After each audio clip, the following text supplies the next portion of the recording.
Assalamualaikum warahmatullahi wabarakatuh. Yang terhormat Bu Olin selaku penguji 1, Bu Murni selaku penguji 2, dan Bu Emma selaku penguji 3. Pada kesempatan kali ini, saya akan mempresentasikan proposal saya yang berjudul Asuhan Keperawatan Nyeri Akut pada Anak X dengan Demam Tifoid di Ruang X di RSUD X.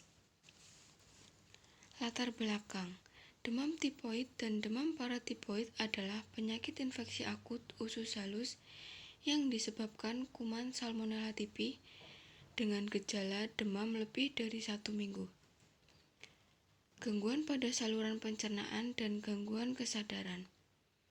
Penyakit ini termasuk penyakit menular endemik yang dapat menyerang banyak orang dan masih merupakan masalah kesehatan di daerah tropis, terutama di negara-negara sedang berkembang. Prevalensi demam tifoid. Kejadian demam tifoid di dunia sekitar 21 juta kasus, terbanyak di Asia, Afrika, dan Amerika Latin dengan angka kematian sebesar 200.000.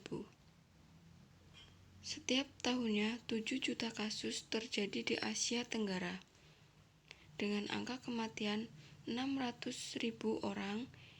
Hingga saat ini penyakit demam tifoid masih merupakan masalah kesehatan di negara-negara tropis termasuk Indonesia dengan kejadian sekitar 760 sampai 810 kasus per tahun dan angka kematian 3,2 sampai 10,4%. Rumusan masalah. Dari uraian latar belakang, maka penulis merumuskan bagaimana gambaran asuhan keperawatan nyeri akut pada anak X dengan demam tifoid di ruang X di RSUD X. Tujuan pustaka konsep medis demam tifoid. Menurut Fadila, demam tifoid adalah penyakit infeksi sistematik akut yang disebabkan infeksi Salmonella typhi. Organisme ini masuk melalui makanan dan minuman yang sudah terkontaminasi oleh feses dan urin dari orang yang terinfeksi kuman Salmonella typhi. Etiologi demam tifoid adalah Salmonella typhi, Salmonella paratipi A, B, dan C. Ada 2 sumber penularan Salmonella typhi, yaitu dengan demam tifoid dan pasien dengan karier. Karier adalah orang yang sembuh dari demam tifoid dan masih terus menginfeksi Salmonella typhi dalam tinja dan air kemih selama lebih dari 1 tahun. Manifestasi klinis demam tifoid ditandai dengan demam yang tinggi kurang lebih dari 1 minggu, disertai nyeri dan gangguan saluran pencernaan, bahkan ada yang sampai mengalami gangguan kesadaran. Demam tifoid ini biasanya dimulai pada sore menjelang malam, kemudian menurun pada pagi hari. Patofisiologi dari demam tifoid yaitu dari kuman masuk ke dalam mulut melalui makanan atau minuman yang tercemar oleh salmonella, atau biasanya kurang lebih 10.000 hasil kuman. Sebagian kuman dapat dimusnahkan oleh asam HCl lambung dan sebagian lagi masuk ke usus halus. Jika respon imunitas humoral, mukosa atau IgA usus kurang baik, maka hasil salmonella akan menembus sel-sel epitel atau sel M dan selanjutnya menuju lamina propria dan berkembang baik di jaringan limfoid, plak penyeri di ileum distal dan kelenjar getah bening mesenterika. Jaringan limfoid,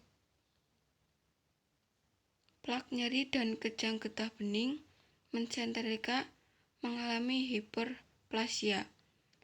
Basil tersebut masuk ke aliran darah atau bakteremia melalui ductus horacicus dan menyebar ke seluruh organ retikuloendotatil tubuh, terutama hati, sumsum tulang, dan limfa melalui sirkulasi portat dari usus hati membesar atau hepatomegali dan infiltrasi limfosit, sel plasma, dan sel monokuler. Terdapat juga nekrosis vokal dan pembesaran limfa atau splemogali. Di organ ini, kuman Salmonella typhi berkembang baik dan masuk sirkulasi darah lagi, sehingga mengakibatkan bakterimia kedua yang disertai tanda dan gejala infeksi sistematik atau demam, malaise, mialgia, sakit kepala, sakit perut, instabilitas vaskuler, dan gangguan mental. Pemeriksaan penunjang ada uji Widal, pemeriksaan SCOT atau SPGT, yang ketiga biakan darah, yang keempat pemeriksaan leukosit.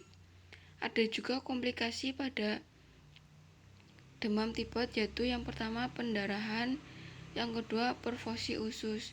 Lalu penata laksanaan demam tipot yaitu perawatan, diet, dan obat-obatan. Konsep asuhan keperawatan nyeri akut dengan demam tifoid. Pengkajian terdapat ada identitas pasien, keluhan utama, riwayat kesehatan sekarang, riwayat kesehatan dahulu, riwayat kesehatan keluarga, dan pemeriksaan fisik. Diagnosa keperawatan.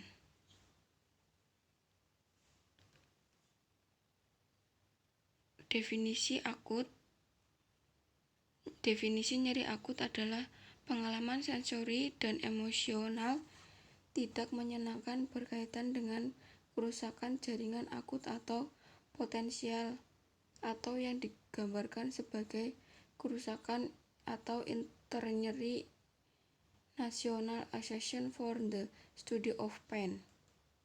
Batasan karakteristik di sini ada perubahan selera makan, perubahan pada parameter fisiologi, diaforesis, perilaku distraksi, bukti nyeri dengan menggunakan standar periksa nyeri akut pasien yang didapat, dan terdapat banyak lainnya. Faktor yang berhubungan yaitu agen cedera biologis. Intervensi keperawatannya, NOC-nya itu ada kontrol nyeri, indikatornya mengenali kapan nyeri terjadi, mengambil faktor penyebab, dan melaporkan nyeri yang terkontrol. NIC-nya itu ada manajemen nyeri yang bisa dilakukan, yaitu pengkajian nyeri komprehensif yang meliputi lokasi, berat nyeri, dan faktor penyetus. Yang kedua, observasi adanya petunjuk nonverbal dan mengenai ketidaknyamanan terutama pada mereka yang tidak dapat berkomunikasi secara fisik. Yang ketiga, ajarkan metode farmakologi untuk menurunkan nyeri, dan masih banyak lainnya. Implementasinya itu ada melakukan pengkajian nyeri, mengobservasi adanya petunjuk nonverbal, mengajarkan metode farmakologi, mengkolaborasi pasien, dan monitoring kepuasan pasien. Rasionalnya itu untuk mengidentifikasi nyeri, untuk mengetahui keadaan umum pasien, agar klien tidak berfokus pada nyeri yang dirasakan, agar klien dapat mengontrol nyeri.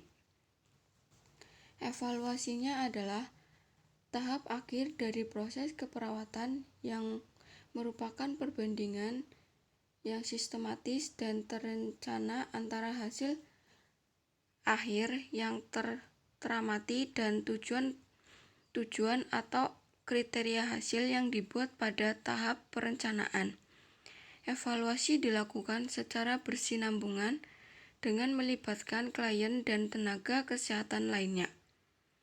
Jika hasil evaluasi menunjukkan tercapainya tujuan, kriteria hasil, klien bisa keluar dari siklus proses keperawatan. Dan jika sebaliknya, kaji ulang atau reassessment. Metode kasus ada rencana studi kasus yang terdapat desain studi kasus menggunakan kasus deskriptif dan ada subjek studi kasus dan isinya anak X dengan masalah keperawatan demam tipoid yang mengalami nyeri akut di ruang X di RSUD X.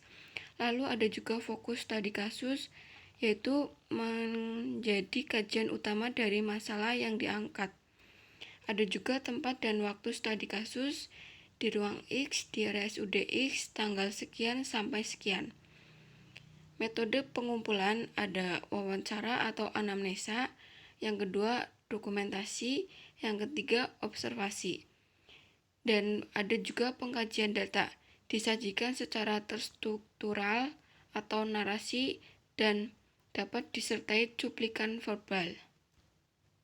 Sekian presentasi dari saya. Terima kasih. Assalamualaikum warahmatullahi wabarakatuh.